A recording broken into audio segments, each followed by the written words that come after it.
পরিচালক অঞ্জন দত্তের প্রথম web series murder in the hills. কয়েকদিন আগেই এই খবর পাওয়া গেছে।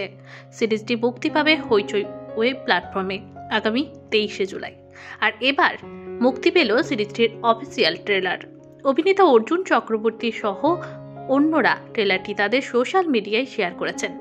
গল্পটিতে অনেকগুলি চরিত্রের মধ্যে কেউ সাংবাদিক, কেউ ডাক্তার, কেউ টিচার, কেউ আবার সিনেমা পরিচালকও বটে। পরিচালক অঞ্জন দত্ত নিজে হলেন দ্য স্টার। এরকম অবস্থায় একটা খুন হয় পাহাড়ের বুকে এবং প্রত্যেকটি চরিত্রই কোনো না কোনোভাবে সেই খুনের সাথে জড়িয়ে পড়ে। সকলেরই কিছু না কিছু অপরাধবোধ রয়েছে, আর সেই পিছুটান থেকেই রহস্যের সমাধানে তারা অংশ নিয়ে ফেলে নিজেদের অজান্তেই। এখানে অভিনয় করেছেন অর্জুন চক্রবর্তী, সন্দীপ্তা সেন, অনিন্দিতা বোস, রাজদীপ গুপ্ত, সুপ্রভাত দাস, রজত গাঙ্গুলি, নীল দত্ত, সৌরভ চক্রবর্তী সহ আরও অনেকে। সিরিজটির প্রযোজক শ্রী ভেক্টর ফিল্ম। আপনিও তৈরি তো পাহাড়ের বুকে ঘটে যাওয়া খুনের রহস্য সমাধানের জন্য? অবশ্যই চোখ রাখুন হইচইয়ের পর্দায় আগামী 23শে জুলাই।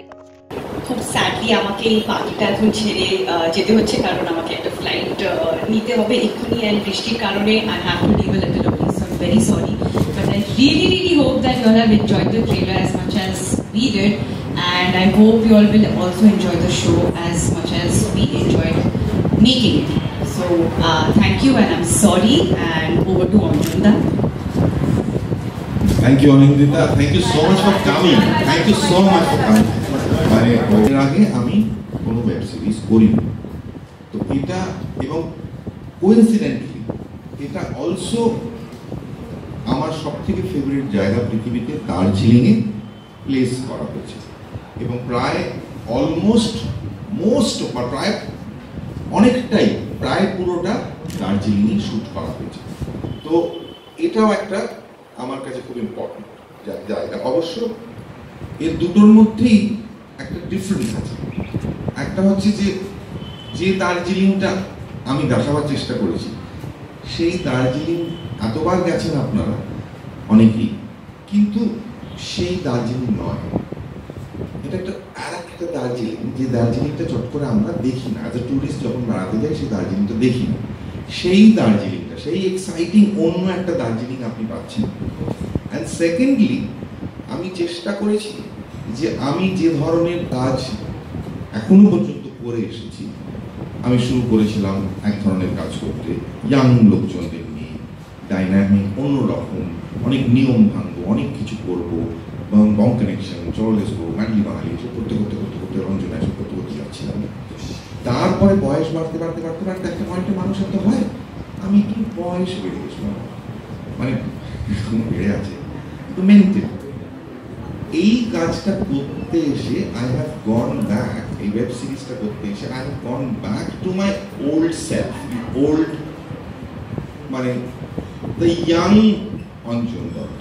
যে আমি এই ওয়েব সিরিজে আবার অনেক কিছু ভাঙার চেষ্টা করেছি, অনেক অন্যরকম ভাবে দেখানোর চেষ্টা করেছি, and that is why again I have gone back to an old, একটু মানে সেই নতুন একটা ইয়াং পিপলদের কাছে, এখনকার প্রজন্মের যারা ট্যালেন্টেড অ্যাক্টর্স, তাদের মধ্যে কেউ ভীষণ পরিচিত, কেউ অতটা পরিচিত নয়, কিন্তু পরিচিত হয়ে যাবে।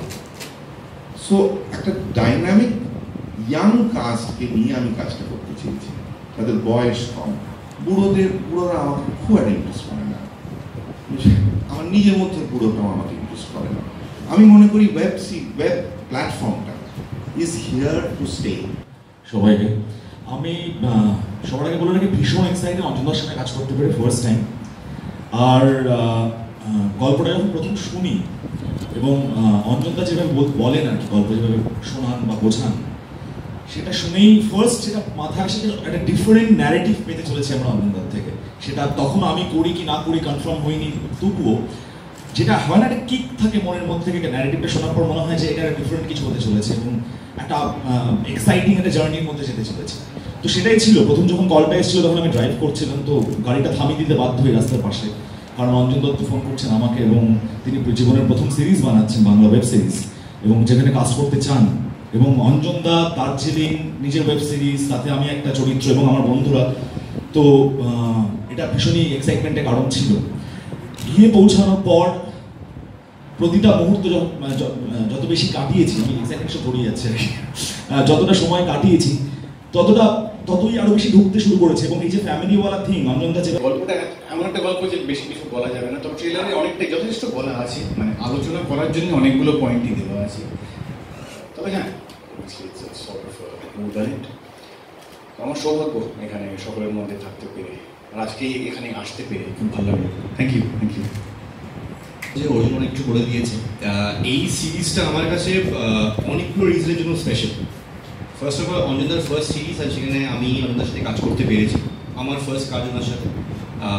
আর তারপর অঞ্জনদা দার্জিলিংয়ের কানেকশন, আমি দার্জিলিংয়ে একটা গল্পতে কাজ করতে পারছি।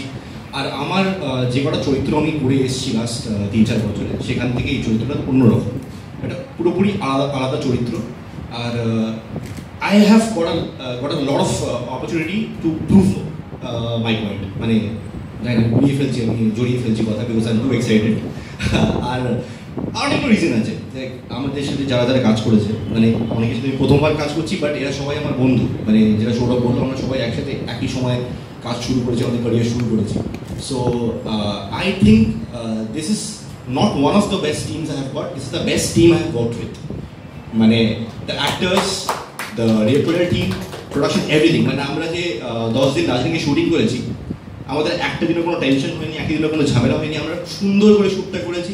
ইট ইজ মানে excellent environment, and actually we were feeling back to come back to Kolkata. আর বেশি কিছু বলবো না, সুপ্রভাতে।